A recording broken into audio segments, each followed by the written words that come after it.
بسم اللہ الرحمن الرحیم۔ اللہ سے امید ہے کہ شرکائے کورس اچھے اور خیریت سے ہوگے۔ ہم نے سبق پڑھا تھا اور اس کے تمرین کو بھی پڑھ لیا تھا، اور آج چوتھا تمرین پڑھیں گے۔ چوتھا تمرین ہے اقرأ الجمل الآتیۃ واکتبها مع کتابۃ الاعداد الواردۃ فیہا بالحروف۔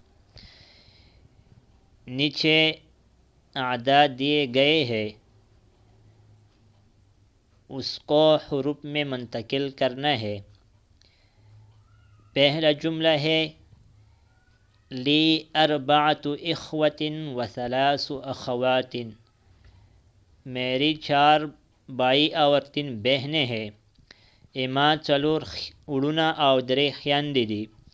محمد له 5 ابناء و8 بنات، محمد کا 5 بیٹے اور 8 بیٹیاں ہیں۔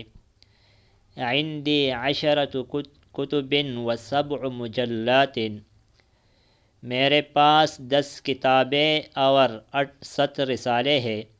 ما سرلاس کتابنا اور رسالی۔ فی المستشفى 9 طبیبات و6 ممرضات، اسپتال میں 9 لیڈی ڈاکٹرز ہے اور 6 نرس ہے۔ اسپتال کے ڈاکٹرانی دی اور 6 نرس دی۔ عندی 4 قمصان، میرے پاس 4 قمیص ہیں۔ ما سر 4 قمیص نہیں۔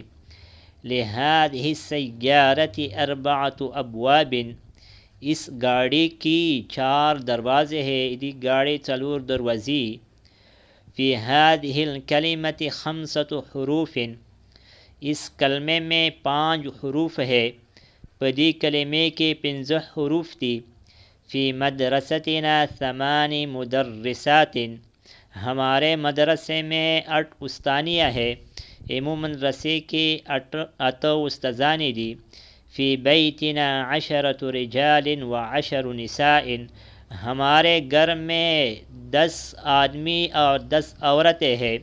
ایمو کور کے لاس سڑی اور لاس خزی دی۔ ذهب ابی الی الریاض قبل 3 ایام، میرے والد 3 دن پہلے ریاض کو گیا۔ اما والد دریورز مہ کے ریاض تلاڑو۔ 5واں تمرین ہے اکتب الاعداد من 3 الى 10 واجعل كل من الكلمات الآتية معدودا له۔ 3 سيارات، 4 أخوات، 5 طالبات، 6 مجلات، 7 بنات، 8 ساعات۔ الكلمات الجديدة، المجلة مجلات، رسالة۔ انڈونیشیا الحرف حرف حروف جمع ہے، الکلمۃ کلمہ کلمات اس کی جمع ہے۔